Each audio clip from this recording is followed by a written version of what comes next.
लोकसभेत नारी शक्ती वंदन विधेयक नामंजूर झाल्यानंतर सत्ताधाऱ्यांनी विरोधकांची कोंडी करायला सुरुवात केली।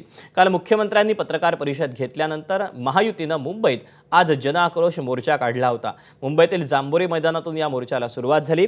यामध्ये मंत्री आशिष शेलार, गिरीश महाजन, सुधीर मुनगंटीवार यांच्यासह प्रमुख नेते सहभागी झाले होते। मुंबईतील वरळी डोमपर्यंत हा मोर्चा काढण्यात आला होता। त्यानंतर वरळी डोममध्ये जनआक्रोश महिला संमेलन पार पडलं।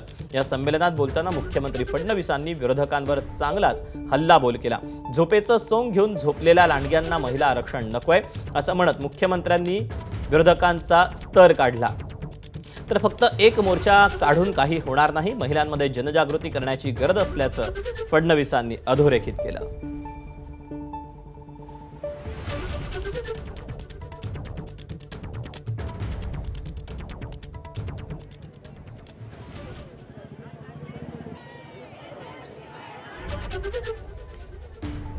त्यामुळे एकीकडे जनआक्रोश मोर्चा पार पडला तर दुसरीकडे या जनआक्रोश मोर्चानंतर जनआक्रोश महिला संमेलन पार पडलेलं होतं आणि यामध्ये राज्यातले प्रमुख नेते मुख्यमंत्र्यांसह उपस्थित होते।